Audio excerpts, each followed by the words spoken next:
In part 2 of this chapter, we'll go through adding some cloth folds and wrinkles to add some realism to our mask.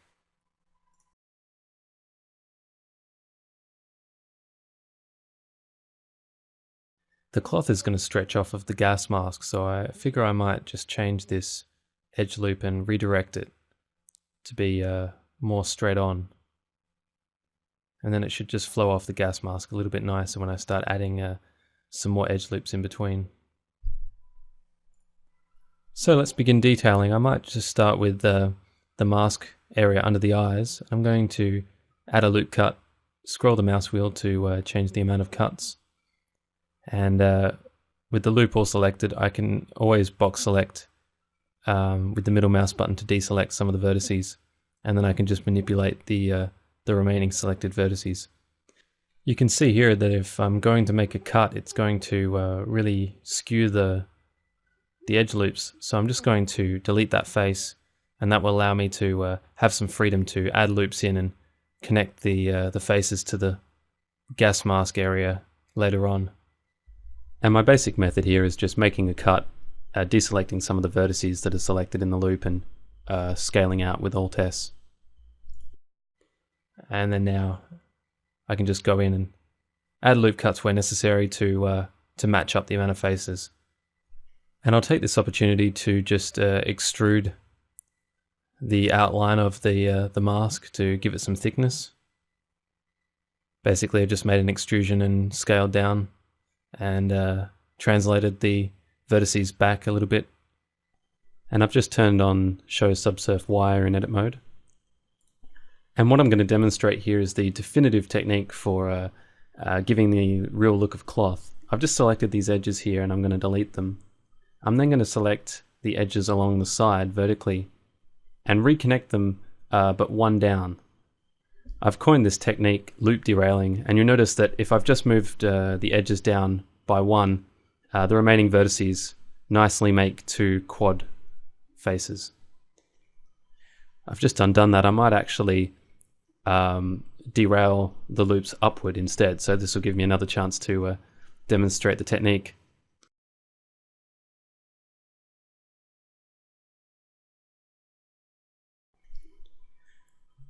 I find this technique very useful for giving the appearance of stretched cloth, especially once you're reaching closer to the edge of a mesh. It can just give you a bit more control on the direction of cloth stretching and folding. And as you can see now, it has more of the appearance that it's being stretched upward rather than just blindly following back down along the original loop line. And this part really becomes quite intuitive. I'm just going to play around with derailing the loops upward and downward, looking at reference of cloth and just trying to guess which way the cloth will stretch and fold, and using this derailing technique to help me gain control of the mesh and guide the wrinkles and folds.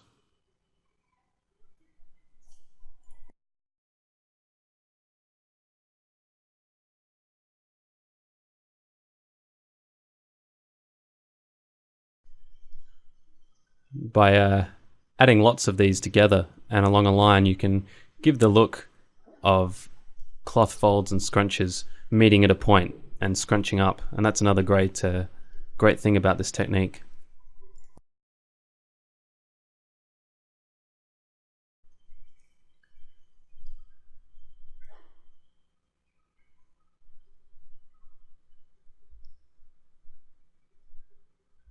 Again, I'm just going to delete some edges so that I can play around with a certain area of a loop without it cutting all the way around the back of the mask as well.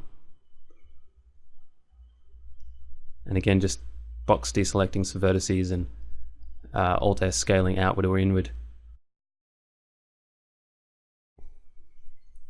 So I've made a few more cuts and tweaks. When making a cut, I'm just using the mouse scroll wheel to define how many cuts to make in one go.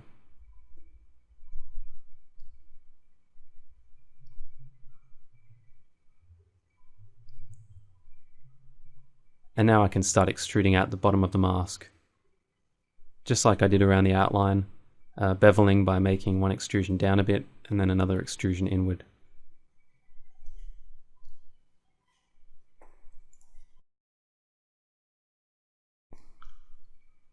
If something doesn't work quite right, I can just Control Z undo and have another go.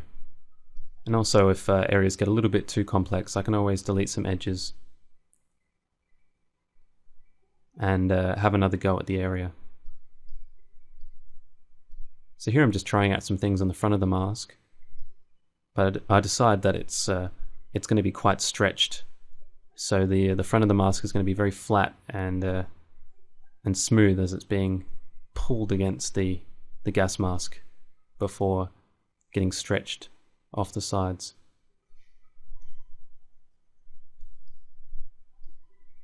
And working around the chin and front of the neck area, just keeping everything smooth until the edge of the gas mask, and then adding some wrinkles. Just selecting 2 vertices at a time and Alt-M merging here, just so I've got one less loop cut to worry about in that area. The less loops that are running through, the less vertices in that area, the easier it is to control the smoothness of the mesh. Once you start getting too many vertices, it can be much harder to keep an area smooth. Or it takes a lot more tweaking to achieve that smoothness. As you can see now, I'm just going through and smoothing out the vertices that are currently there. And that looks a lot better. So I'm really just keeping an eye on having a really smooth flat area at the front of the gas mask, and then the areas that are being stretched away, and that gap between the cheek and the cloth itself is causing some wrinkles to form. So now it's time to work on the top area of the mask. Once again, doing the same thing, adding loop cuts and then derailing loops.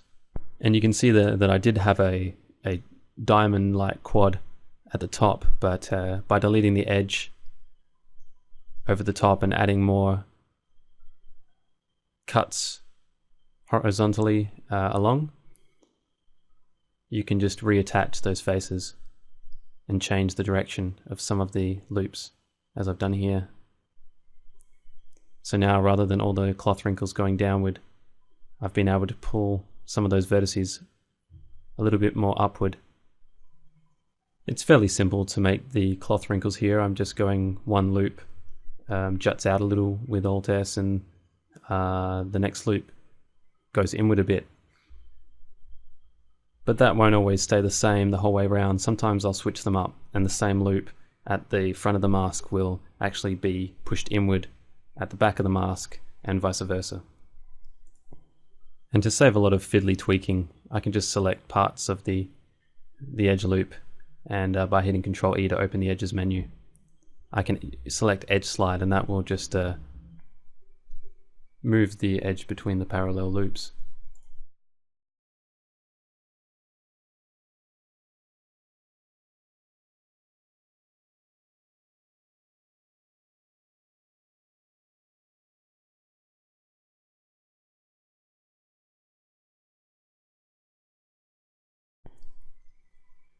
I'd like to separate this top area a little from the other loops, in the hope that I can make an area that looks sort of like the cloth is scrunching at the top, as most of it is being stretched around the sides. So I've deleted this face at the front and added 2 edge loops, and then again I've just connected an edge, subdivided, and made that into a face.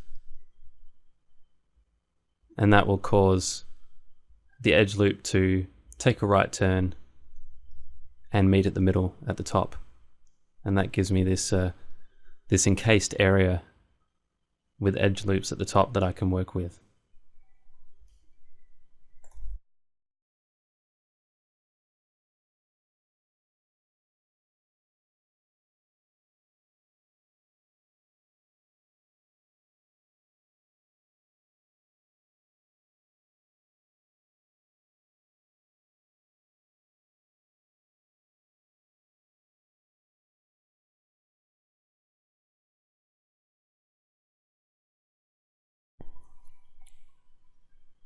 So here you can see that I'm derailing the loop across 2 faces, and the only thing that you have to be careful about from there is just noting that there's going to be more faces as you go along that you're going to have to create to make sure that there's no ugly tries. And you can see I've just added more loops towards the back of his mask to make sure that that works out okay. And here I'm just again using Alt S to scale the vertices out and smooth out the front of the mask, and also a bit of edge slide to separate the loops from each other, the parallel vertical loops, and that those things used together can help smooth the mesh out.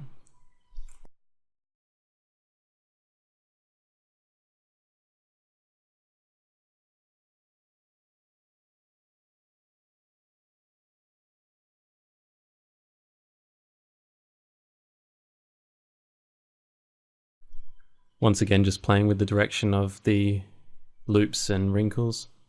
And if I feel like an area is getting a little bit too overwhelming for me, I can always right click and delete the edge loop with X.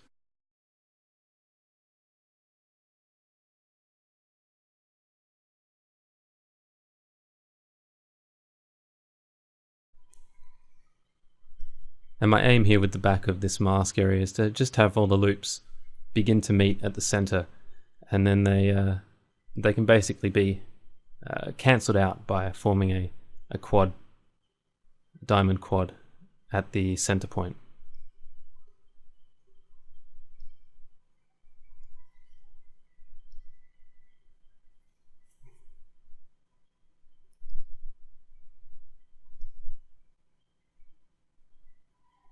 Again, just deleting loops with X and delete edge loop, or adding in an edge loop as I need them.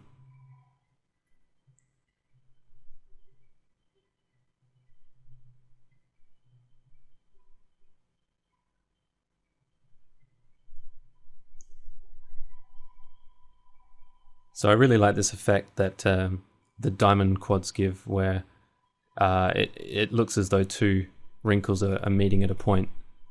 And it just gives a bit more of a realistic look of cloth.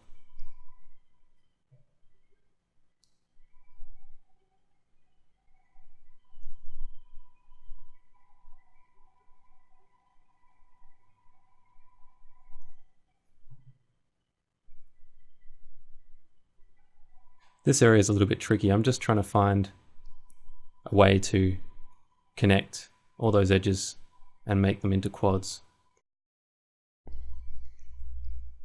And here I'm just tucking these vertices down so you can't see the subsurf of the mesh smoothing. And then just finally add some final faces.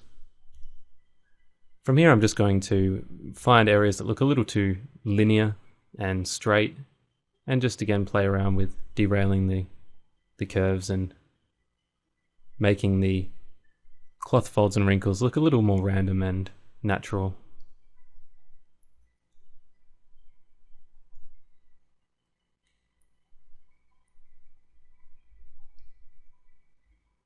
Now this top back area is a little bit tricky. I'll just start by making an edge and subdividing a few times, just to prepare how many edge loops I want to flow through.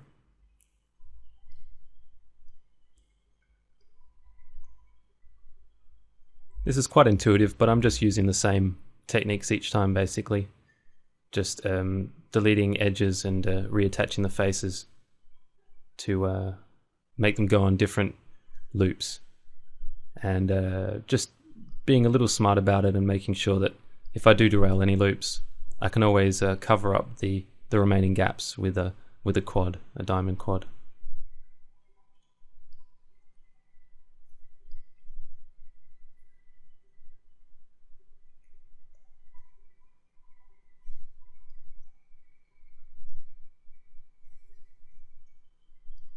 Finally, just pull some of these vertices out.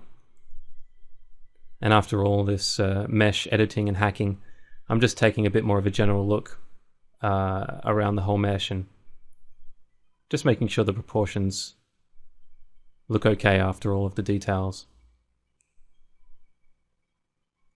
And also some final tweaks, working out intersections and getting rid of them, and smoothing out little areas of the mesh. So there I'm just going to move down the corner of the eye so it's a bit more straight. Before the bottom area of the mask seemed to be dipping upward and down, so now it looks a bit more natural. Since the cloth is being pulled so much, it really would keep quite straight. So now I'm going to concentrate on the back flap area of the mask, the area above where the mask is pulled and tied up and just has this free flowing cloth. As you can see, I'm just going in and selecting 3 vertices at a time and merging them together so that I've got a few less vertices to work with there as I go on to model more of it. So it's keeping all the faces quads, but at the end I have a much simpler mesh to work with.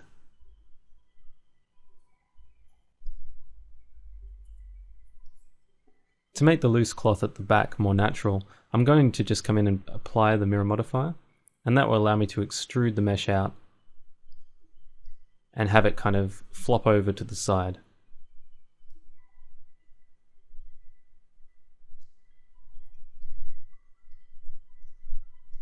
And be sure to save before you apply the mirror modifier, and make sure that you know, basically your proportions and your mesh is ready and you won't be changing it too much more. Another reason that I like to have this loose cloth kind of fold off to one side is that it will help cover up the tremendous gap at the back of the mask here, and that will save me modeling extra hair and the back of his neck and all that kind of stuff.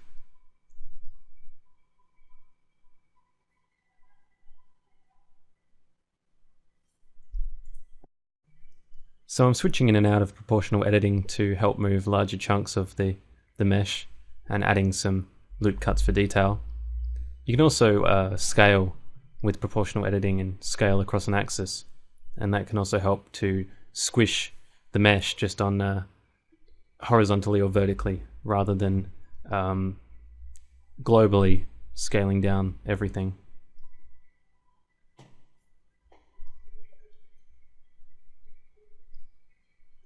I'm also using smooth here just by hitting W and left clicking, and it will save the position of your last menu item. So basically you can just come in and hit W left click, and you can repeat the process easily multiple times. Now I wasn't able to find any really good reference for this back area of the cloth, but this image here seemed to be a good enough indication, so I had that in my external monitor as I was making this. So I did follow that reference in terms of it flopping to the side, but the rest of it is really just winging it.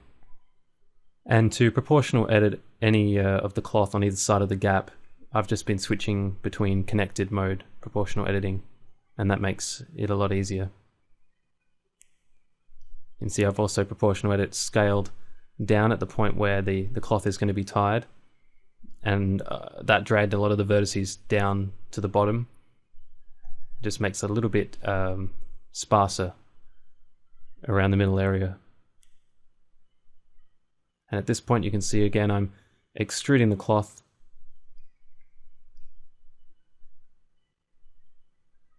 to give it some thickness, but I'm having a little trouble simply scaling it because it's quite an interesting shape outline. I'm finding it hard to just simply drag it inward. So I decided to go back and just tweak the cloth a little bit more and worry about it later. It's a very good tactic I use sometimes.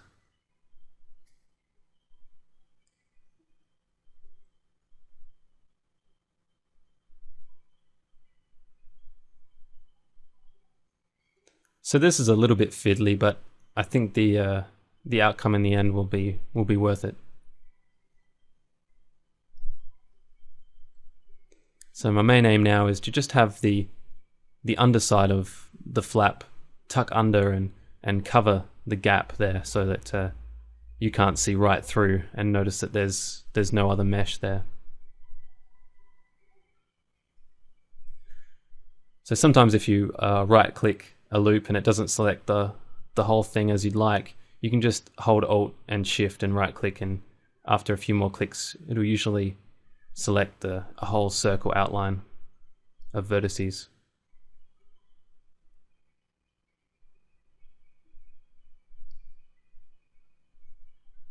Once again, I'm pretty happy with the shape, so I'm just checking for intersections, and now just having another go at extruding to give the illusion of thickness.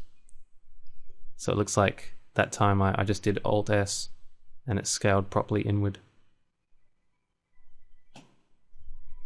So now just applying some final tweaks and a little bit of definition to wrinkles as I need them. And there we have our mask complete with cloth wrinkles and folds, all with mesh editing.